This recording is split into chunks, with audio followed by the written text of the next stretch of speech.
পোনপ্ৰথমে কিবা শকত দুজনীমান বাউন্সাৰ লৈ আহিছে, যিটো অসমীয়া যিটো সংস্কৃতিত নপৰে। তাৰমানে কাষত বাউন্সাৰ দুজনী লৈ আহিছে, গোটেই ৰাইজক গতিয়াই মেলি উঠিছে ষ্টেজত। তাৰপিছত ষ্টেজৰ ওপৰত তেখেতৰ স্বামী যিজন স্বামী গৈ কোনো কথা নাই বতৰা নাই, মৰ্মিতা মিত্ৰৰ একদম কাষতে গৈ মানে জিন্সৰ চাৰ্ট জিন্স জোতা পিন্ধি আপোনাৰ ঠেঙৰ ওপৰত ঠেং তুলি তেখেতে বহি লৈছে। আৰু এই কথাখিনিত আমাৰ ডেফিনেটলি আমাৰ কমিটিৰ মানুহ ক্ষুব্ধ হৈছে, আৰু তাকে লৈ দুই এটা কথা বতৰা তেওঁলোকক আমি নোকোৱাও নহয়।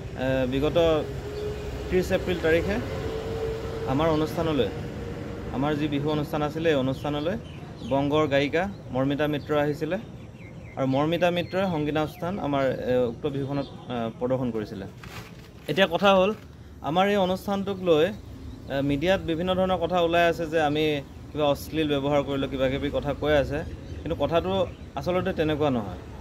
কথাটো হ'ল, মৰ্মিতা মিত্ৰই আমাতকৈ আগত 29 তাৰিখৰ দিনা মাজুলীত এটা অনুষ্ঠান কৰিছিলে গড়মূৰত, আৰু উক্ত অনুষ্ঠানটোত তেওঁলোকৰ কিবা টকা পইচাক লৈ কিবা এটা বিসংগতি হৈছিলে। মানে কৈছিলে যে মৰ্মিতা মিত্ৰৰ যিজন মেনেজাৰ জোন দাস, তেখেতে আমাক ফোন কৰি জনাইছিলে যে তাত টকা পইচা দিয়াও হোৱা নাই। গতিকে 30 তাৰিখৰ দুপৰীয়া 3মান বজাত তেখেতে আমালৈ ফোন কৰিছিলে। ফোন কৰি পিনি কৈছে যে আমি মৰ্মিতা মিত্ৰক দিবলগীয়া সমুদায় ধন সেই 3 বজাৰ ভিতৰতে দিব লাগিব, অন্যথা মৰ্মিতা মিত্ৰই আৰু তেখেতৰ স্বামীয়ে যি মানে প্ৰগ্ৰেমৰ যি আনুষংগিক যি সা সৰঞ্জাম আছে, প্ৰথম আহিবলগীয়া চাউণ্ডৰ কথা কৈছোঁ, এইখিনি আহিব নিদিওঁ বুলি কৈছে। গড়মূৰতে তেওঁলোকে আবদ্ধ কৰি ৰাখিছে, আৰু যদিহে আমি টকা দিওঁ তেতিয়াহে চাউণ্ডৰ বস্তু আহিব, লগতে মৰ্মিতা মিত্ৰ সন্ধিয়ালৈ আহিব। তেনেদৰে কোৱাত আমাৰ কমিটিৰ ফালৰ পৰা আমি জনালোঁ যে আমাৰতো যিহেতু আমি এগ্ৰিমেণ্টত আমি তেখেতৰ লগত আমি চুক্তিবদ্ধ যিহেতু হৈ আছোঁ, গতিকে চুক্তি অনুযায়ীহে আমি টকাটো তেখেতক দিব পাৰিম। মই ক'লোঁ যে, আৰু আমাৰ কমিটিয়ে ক'লে যে আমি সন্ধিয়া 7:30 8টা বজাত টকাটো দিব পাৰিম। তেতিয়া তেওঁলোকে ক'লে যে তেতিয়া দিলে নহ'ব, তাতকৈ আগত দিব লাগিব।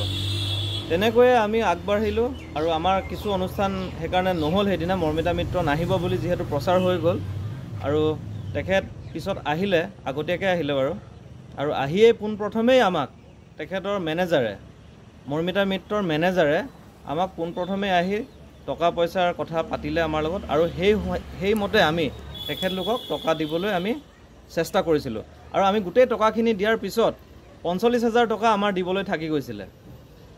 তেতিয়া সন্ধিয়া 8টা বাজিছিলে, আৰু মৰ্মিতা মিত্ৰও তেতিয়া আছিলে। আমি থাকিবলৈ য'ত ব্যৱস্থা কৰিছিলোঁ তাতে মৰ্মিতা মিত্ৰ আছিলে। 8:10 যোৱালৈকে আমি টকা 45,000 দিবলৈ থকাত আমি তেখেতলোকক ক'লোঁ যে আমি আপোনালোকক টকাটো দিব পৰা নাই, কিয়নো আপোনালোকে আমাৰ ইয়াত অনুষ্ঠান আছে বুলি যিটো বাইট দিবলৈ কৈছিলোঁ আগতীয়াকৈ, যে এনেকৈ গায়কসকলে দিয়ে নহয় এনেকৈ যে আমাৰ অনুষ্ঠান আছে আমুক ঠাইত আমি যাম, এনেধৰণৰ বাইট এটা নিদিয়াৰ ফলত আমি জনালোঁ যে আমি যি মানে আমি সংগ্ৰহ কৰিব লাগে টকা পইচা অনুষ্ঠান কৰিবৰ কাৰণে, এই টকা পইচাখিনি আমি পোৱা নাছিলোঁ। এটা কাৰণে মৰ্মিতা মিত্ৰ আহিব নে নাহিব এই কথাটো স্পষ্ট হোৱা নাছিলে। গতিকে আমাৰ কমিটিৰ মানুহখিনিয়ে তেওঁক বাৰে বাৰে অনুৰোধ কৰাৰ পিছতো তেওঁলোকে বাইট নিদিলে। তেওঁলোকৰ এটাই কথা যে সমুদায় ধন আদায় দিয়াৰ পিছতহে তেওঁলোকে ক'ব যে আমি সেই অনুষ্ঠানলৈ যাব পাৰিম। কোনোবা আশ্চৰ্য বৰপাত্ৰৰ অনুষ্ঠান এটাৰ গইনালৈ তেওঁলোকে আমাক তেনেধৰণে কথা কিছুমান ক'লে। তেনেকৈ আমি তেখেতক ক'লোঁ যে 45,000 টকাটো আমি এতিয়া আপোনাক সেইকাৰণে তুলি দিব পৰা নাই, আপোনালোকে আমাৰ পৰা এখন চেক লৈ যাওক, দৰকাৰ হ'লে আমি 3খন চেক প্ৰদান কৰিম। মেনেজাৰে মান্তি হৈ মৰ্মিতা মিত্ৰক সোধে, মৰ্মিতা মিত্ৰই আকৌ হাজবেণ্ডলৈ পেলাই দিয়ে, তেনেকৈ কথাটো হৈ নুঠিলে। তাৰপিছত আমি তুলি মেলি তেখেতক বাকী টকাখিনি আমি তেখেতলোকক আমি দিলোঁ। তেখেতলোকক আমি টকাখিনি দিয়াৰ পিছত আকৌ তেখেতলোকৰ আৰম্ভ হ'ল অনুষ্ঠানৰ কথাটো। অনুষ্ঠানত তেখেতলোকে গৈ পোনপ্ৰথমে কিবা শকত দুজনীমান বাউন্সাৰ লৈ আহিছে, যিটো অসমীয়া যিটো সংস্কৃতিত নপৰে। তাৰমানে কাষত বাউন্সাৰ দুজনী লৈ আহিছে, গোটেই ৰাইজক গতিয়াই মেলি উঠিছে ষ্টেজত। তাৰপিছত ষ্টেজৰ ওপৰত তেখেতৰ স্বামী যিজন স্বামী গৈ কোনো কথা নাই বতৰা নাই, মৰ্মিতা মিত্ৰৰ একদম কাষতে গৈ মানে জিন্সৰ চাৰ্ট জিন্স জোতা পিন্ধি আপোনাৰ ঠেঙৰ ওপৰত ঠেং তুলি তেখেতে বহি লৈছে। আৰু এই কথাখিনিত আমাৰ ডেফিনেটলি আমাৰ কমিটিৰ মানুহ ক্ষুব্ধ হৈছে, আৰু তাকে লৈ দুই এটা কথা বতৰা তেওঁলোকক আমি নোকোৱাও নহয়।